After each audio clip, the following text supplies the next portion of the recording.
오늘 본문에 있는 말씀은 우리가 잘 알고 있는 그런 내용입니다. 탕자의 비유라고 이렇게 우리가 이야기를 하죠. 그런데 오늘 제목을 탕자를 위한 잔치 이런 주제로 제목으로 함께 말씀을 나누고자 합니다. 지난주도 그렇게 말씀을 한번 했습니다마는 신앙생활이 뭘까? 신앙생활을 여러 가지로 또 신앙생활을 하는 사람이 목적이 있어요. 다 목적이 있습니다.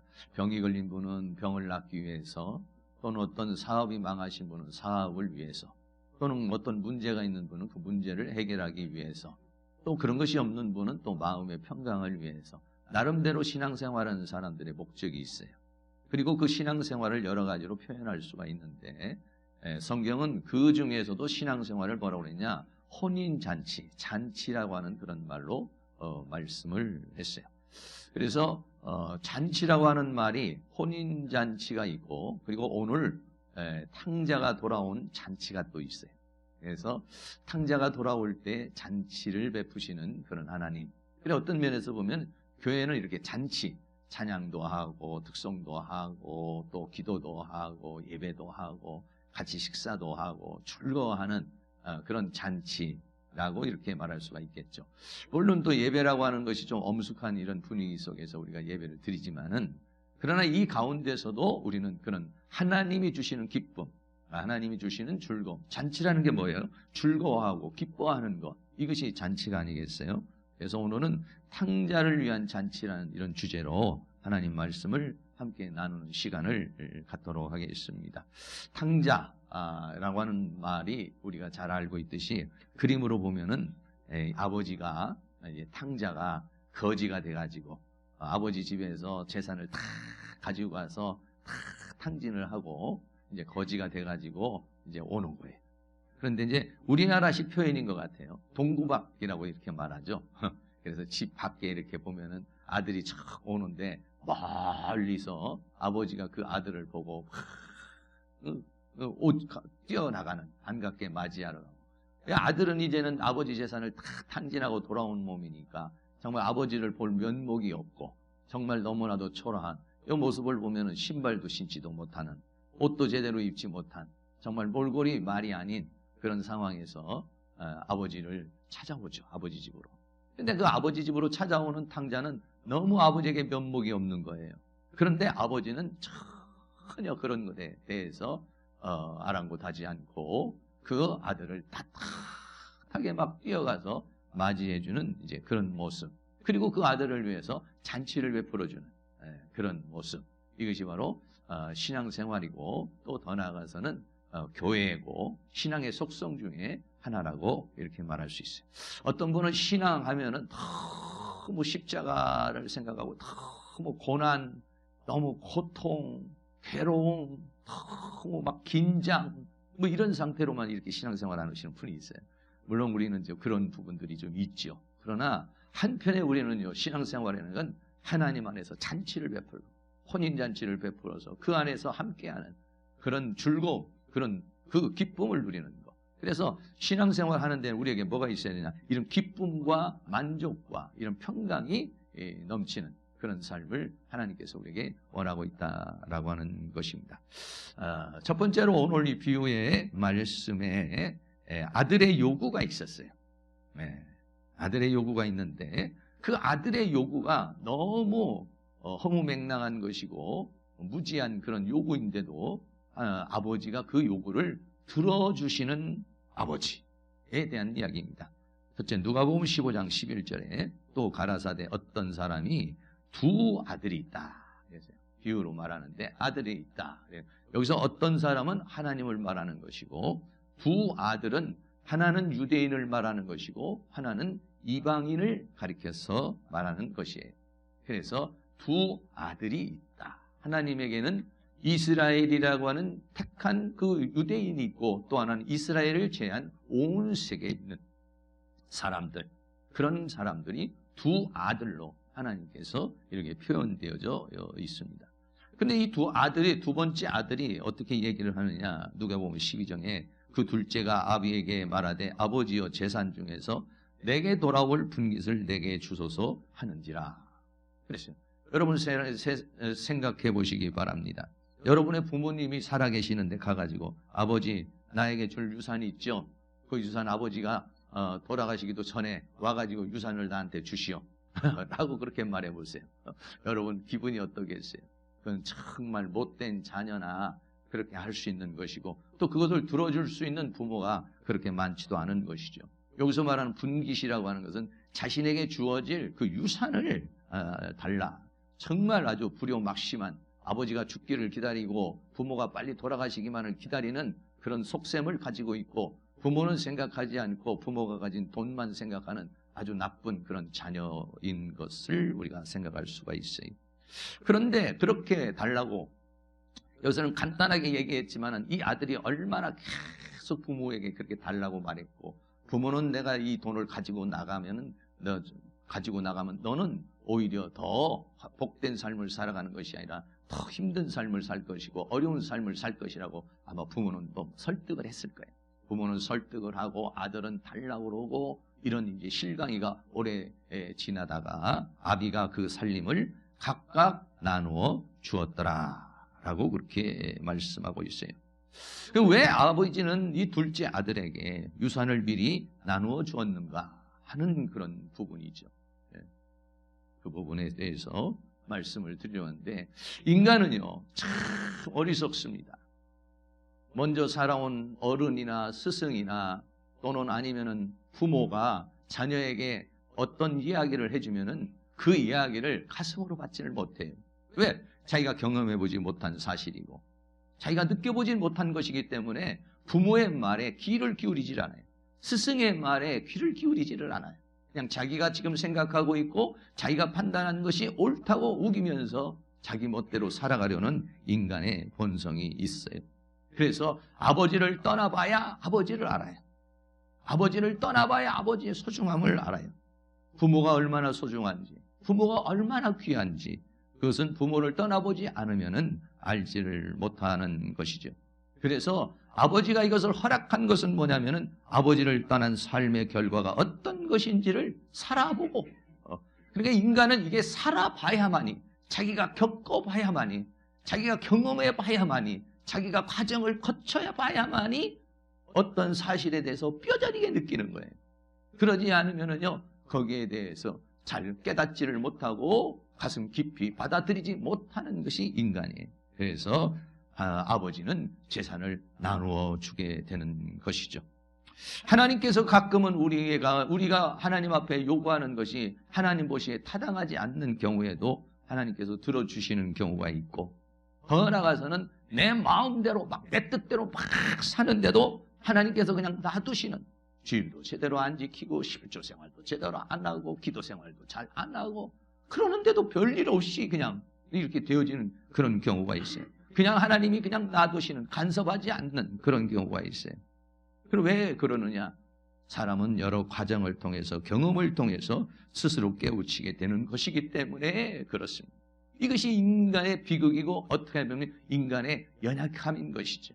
내가 경험해보고 망해봐야 내가 고통 속에 들어가 봐야 내가 어려움 속에 들어가 봐야 내가 아버지를 한번 떠나본 삶이 비참한 삶을 살아봐야만이 그때야 깨닫는 것이 인간이기 때문에 하나님께서 그것을 허락했다고 하는 것을 우리에게 말씀해주고 있는 것입니다. 두 번째로는 그러면은 아버지를 떠난 탕자라고 이렇게 하죠. 탕자라서 아버지를 떠난 자라고 그래서 탕자라고 그러는데 아버지의 집을 떠난 자녀의 아버지의 집을 떠난 사람의 삶은 어떤 삶이 될 것인가 하는 것입니다. 누가복음 15장 13절에 그 후 며칠이 못 되어 유산을 갖다가 나누어 주게 되니까 둘째 아들이 재산을 다 모아서 아버지가 준 재산을 다 아마 현금화 시켰거나 다 이것을 모아가지고 어디로 먼 나라로 갔어요. 먼 나라로 갔다는 것은 무엇을 의미하게 되는 것입니까?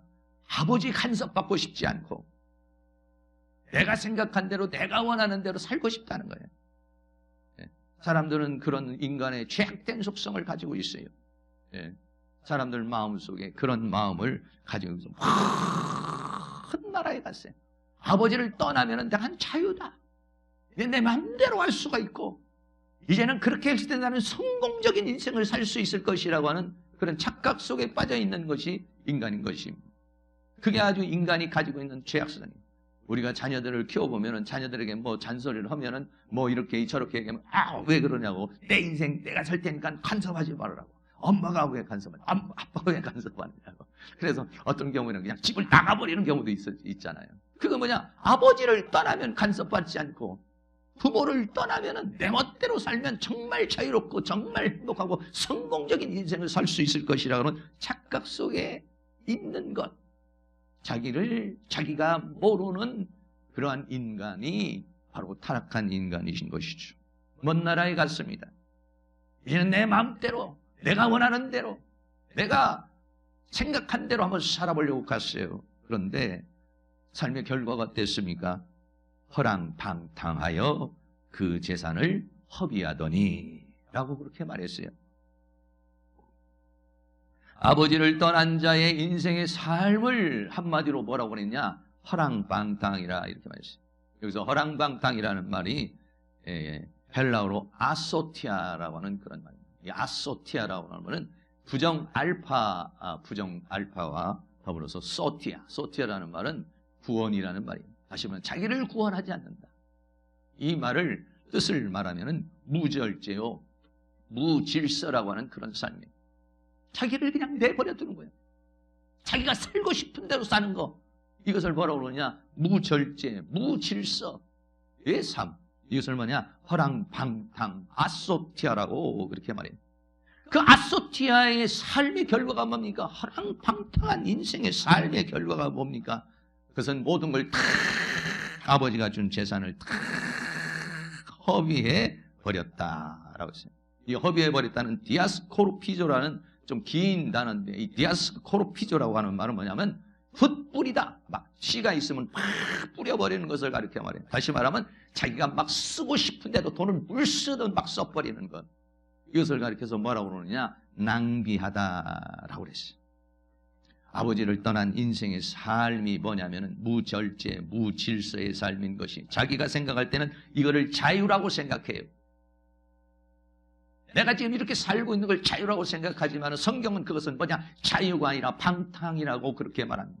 허랑방탕이라고 그렇게 말합니다. 허랑방탕한 인생의 결과는 뭐냐? 모든 걸 다 소비해버리고 모든 걸 다 허비하는 인생이 된다는 것이죠. 인간은요, 누구나가 다 통제를 받아야 할 타락한 존재라는 것이죠. 여러분 어떻습니까? 여러분, 나는 누군가의 통제를 받아야 된다고 이렇게 생각을 하십니까? 나는 통제받지 않아도 나는 스스로 통제할 수 있는 존재라고 이렇게 생각합니까? 통제를 원하는 사람은 멘토를 둡니다. 통제를 원하는 사람은 스승을 둡니다. 통제를 원하는 사람은 누군가의 자기의 인도자를 삼습니다.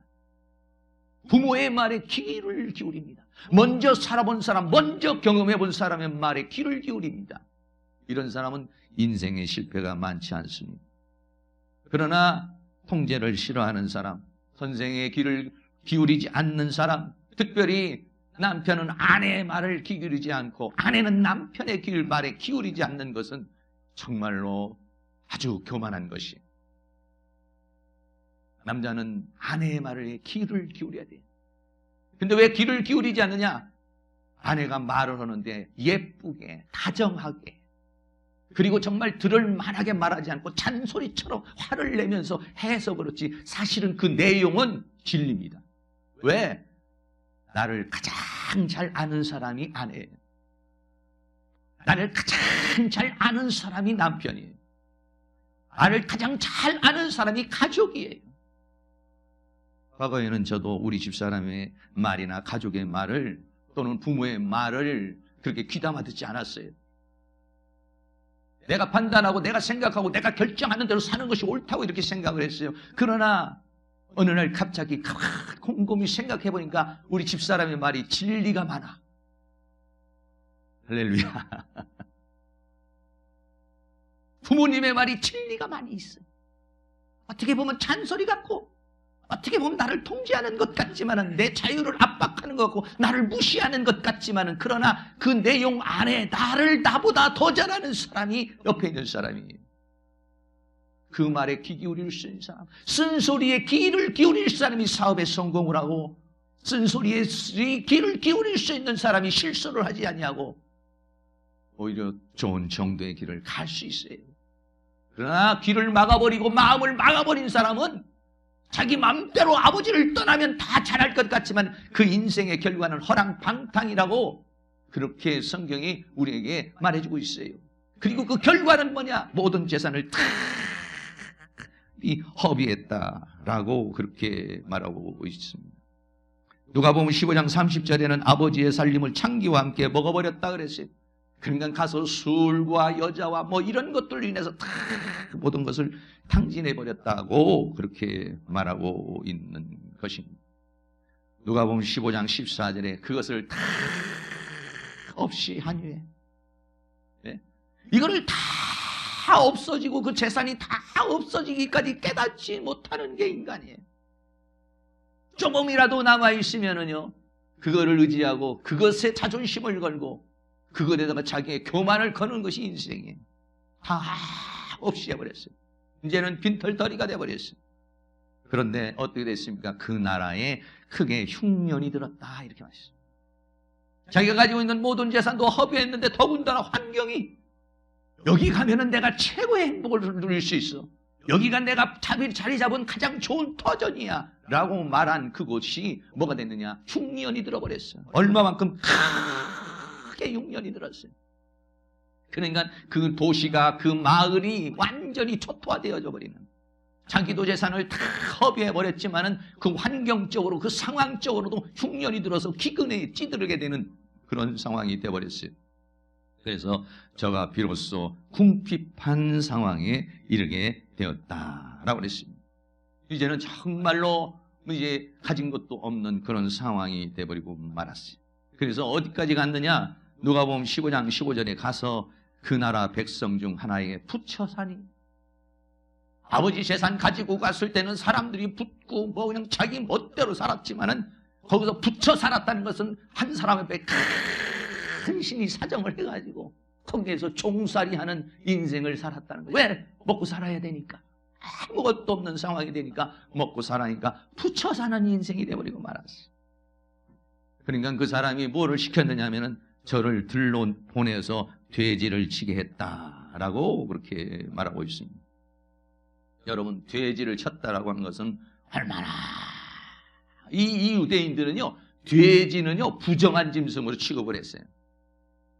돼지는요 기르지도 않고 먹지도 않아요. 그런데 얼마만큼 비참하게 됐느냐? 돼지 치는 자. 이 사람이 만약에 돈이 있는 상황이고 조금이라도 뭔가 여유 있는 사람은 절대로 돼지 치는 일을 할 수가 없는 것이죠. 비참하게 됐습니다. 돼지 치는 일이라도 해야만이 살 수가 있는 상황이 됐어요. 불러내보냈어요. 그래서 돼지를 치는 자가 돼버리고 완전히 밑바닥으로 내려가는, 그러나 이런 돼지를 치는 이런 상황이 왔어도 아버지께 돌아오고 회개할 줄 모르고 자신의 이 교만과 자만을 찌우칠 줄 몰랐어요. 근데 어느 정도까지 더 내려갔느냐? 누가복음 15장 16절에 저가 돼지 먹는 쥐엄 열매로 배를 채우고자 하되 주는 자가 없는지라 그랬어요. 어느 정도까지 내려갔습니까? 돼지가 먹는 쥐엄 열매가 있었어요. 너무 배가 고파서 너무 먹을 것이 없으니까 돼지가 먹는 쥐엄 열매로라도, 돼지가 먹는 열매라도 좀 먹고서 어떻게든 버티려고 그러는데 주인에게 그 환경을 들켜서 아주 배를 맞고 주는 자가 없는지라 라고 그랬어요. 그러니까 이 사람의 인생은 뭐냐? 돼지보다도 못한 처지에 이르게 된 것이에요. 돼지보다도 못한 처지에. 아버지를 떠난 인생의 결과가 뭐냐? 아버지를 떠나면 통제가 안 되니까 무질서입니다. 무절제입니다. 허랑방탕이요. 아소티아라고 그랬어요. 자기를 그냥 내버려버리는 거예요. 그리고 난 다음에 그 인생은 모든 걸 다 허비해버린, 재물도 허비해버리고 건강도 허비해버리고 인생도 모든 걸 다 허비해버리는 그런 인생이 되고, 돼지보다도 못한 그러한 인생의 나락으로 떨어져 가는 것이 뭐냐면 아버지를 떠난 인생의 결과, 하나님 아버지를 떠난 인생의 결과가 무엇이냐? 바로 그런 것이라고 하는 것을 그렇게 우리에게 말해주고 있어요. 그래서 이 탕자는 이제 그러한 바닥에 이르러서야 아버지 집으로 돌아오게 됩니다. 세 번째는 아버지 집으로 돌아오는 탕자인 것입니다. 누가복음 15장 11절에 이에 스스로 돌이켜 그랬어요. 네. 돌이켜. 참 사람이 말이죠. 얼마나 안 변하는지 몰라. 어떤 사람이 하는 말이 사람은 고쳐 쓰는 게 아니라는 말까지 하잖아요. 사람을 고친다는 게 얼마나 어려운 것인지. 이렇게 밑바닥까지 내려가야 뭐가 나오느냐? 이에 스스로 돌이켜.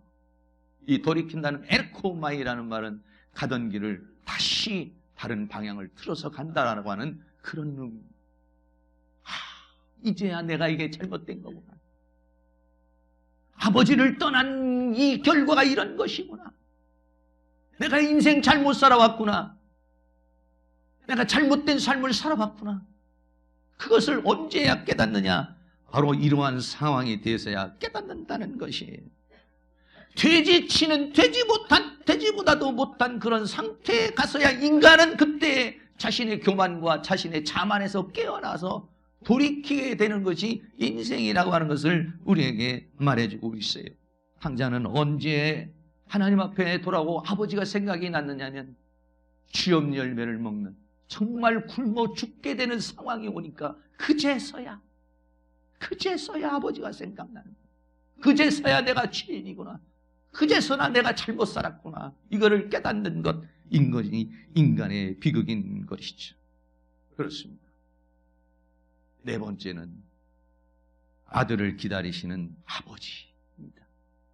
누가복음 15장 20절에 이에 일어나서 아버지께 돌아갑니다. 결심을 하고 각오를 하고 더 생각을 하고 하다가 이제는 도저히 견딜 수 없는 그런 처지가 되고 상황이 돼서 이제 아버지 집으로 가요. 그런데 성경이 뭐라냐? 아직도 상거가 먼데. 상거가 먼다는 것은 아직 집과 이 아들 사이가 거리가 멀다 있는 거예요. 자세히 보지 않으면 사람을 분간할 수 없는 그런 거리를 상거가 먼 거리다. 이런. 그런데 아버지가 저를 보고 아버지가 그걸 바라봤어요. 여러분 어떻게 그 아버지가 그걸 볼 수가 있겠습니까? 아버지는 이제나 저제나 이 아들이 왜 분명히 이 아버지는 이미 인생의 경험을 통해서 이 아들이 모든 거 허비하고 다 재산을 탕진하고 돌아올 것이 거지가 돼서 돌아올 것을 이 아버지는 어느 정도 예측을 하고 있는 것입니다. 이 아들이 걱정이 되죠. 어떻게 살고 있을까 염려가 되죠. 그래서 늘 수시로 밖에를 보면서 혹시 아들이 오늘은 오나 지제나 오나 저제나 오냐 이렇게 바라보고 있었다는 이게 뭐냐? 하나님 아버지의 마음. 유산을 남겨주고 그 유산을 다 허비해야만이 인생의 쓴맛을 봐야만이 깨닫게 되는 인생의 그 죄악성을 가진 인간이 깨닫고 돌아오기를 기다리시는 아버지의 마음. 이 아버지가 그렇게 바라보고 있었어요. 근데 저기서 그 아들이 오는 거예요. 그 아들을 보니까 아들을 보는 순간 측은히 여겨. 예. 여러분 여기서 측은히 여긴다는 말은 뭐냐면 이 스칸달리조라는 말은 이 가슴이 막 미어지는 것 같은 마음을 말해요. 형은 안 그랬어요. 형은 이 동생을 위해 잔치를 벌인다는 말을 듣고 확 치고든 아버지의 전 재산을 다 가져와서 창기와 먹어버린 놈을 잔치를 베풀어주다니 무슨 말이 막 분노가 끌어올라왔어요. 그런데 이 사람 아버지의 마음은 측은히 가슴이 미어지는 것 같은 그러한 마음이 들어. 여러분 가슴이 미어지는 마음이 아니면 어떻게 달려갑니까? 그냥 자동 반사적으로 달려가 목을 안고 입을 맞추니 라고 그렇게 말하고 있습니다. 오늘도 하나님은 탕자를 기다리고 계시는 줄로 믿습니다. 찬송가 317장에 보면은 어서 돌아오 어서 오도라 마노. 지은 죄가 아무리 무겁고 크기로 오늘도 돌아오기를 기다리고 있는 줄로 믿습니다. 찬양 한번 같이 한번 하겠습니다.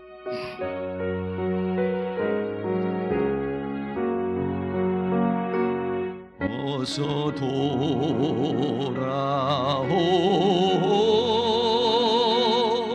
어서 돌아마노. 지은 죄가 아무리 무겁고 크기로 졌지 못 감당하고 못 받으시리요. 우리 주의 넓은 가슴은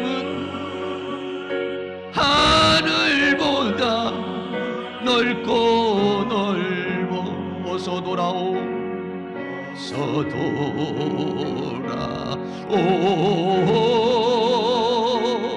어서 돌아마노. 우리 주는 날마다 기다리신다오.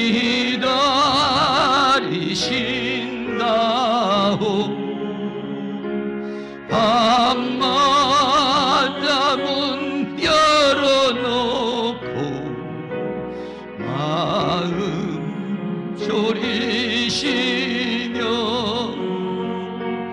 나간 자식 돌아오기만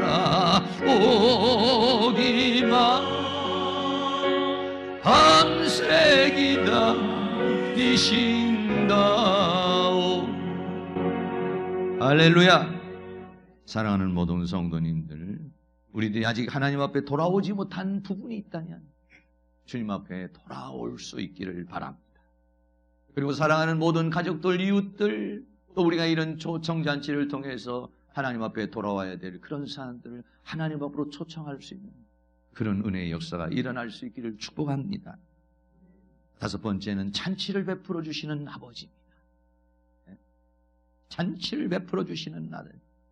누가복음 15장 21절에 아들이 가로되 아버지여 내가 하늘과 아버지께 죄를 얻었사오니 지금부터 아버지의 아들이라 일컬음을 감당치 못하니라. 아버지를 바라볼 면목이 없어 이 아들은. 그러나 아버지는 그렇지 않았어.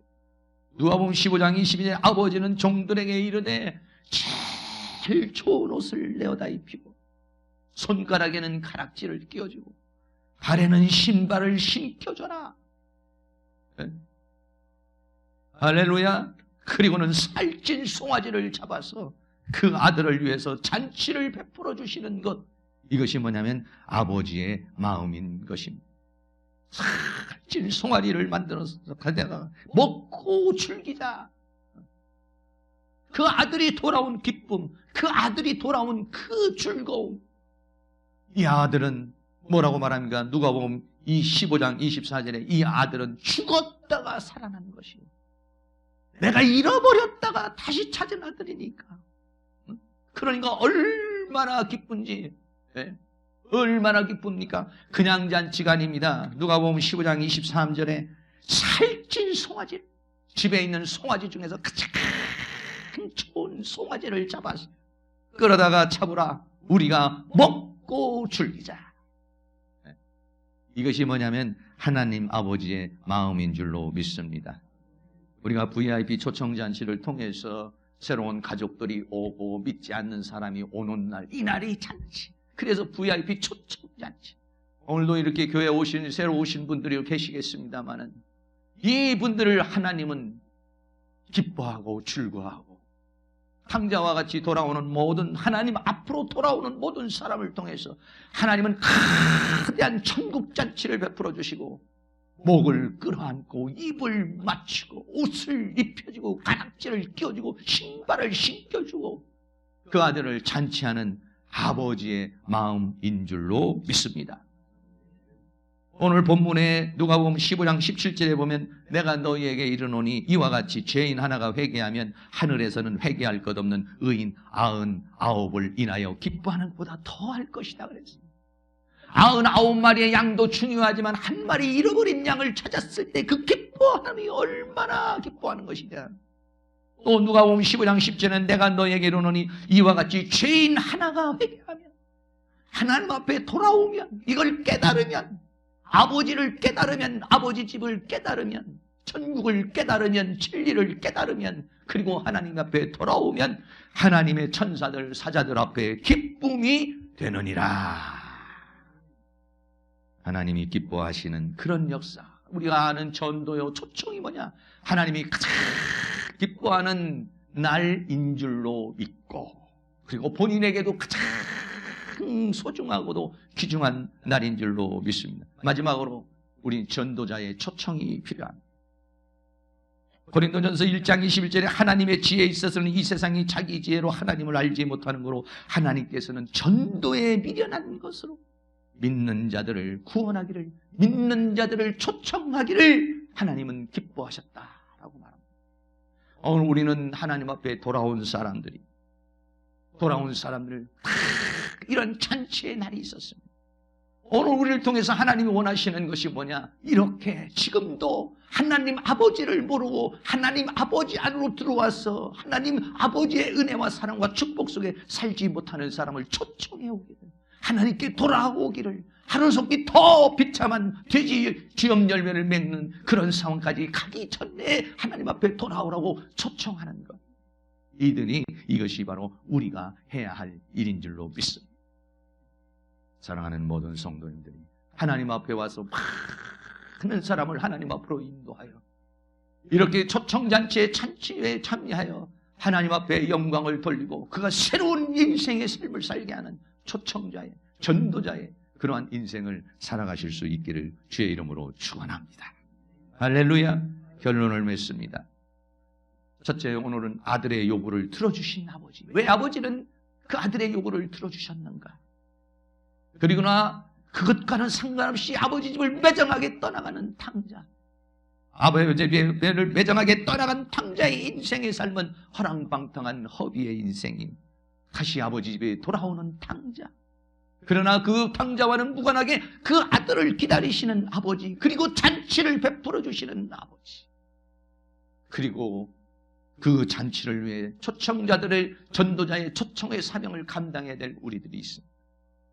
사랑하는 모든 성도님, 오늘도 그 아들을 기다리시는 하나님 앞에 수많은 사람이 돌아오게 하는 우리 교회, 우리 모두가 초청자가 될 수 있기를 주의 이름으로 축원합니다.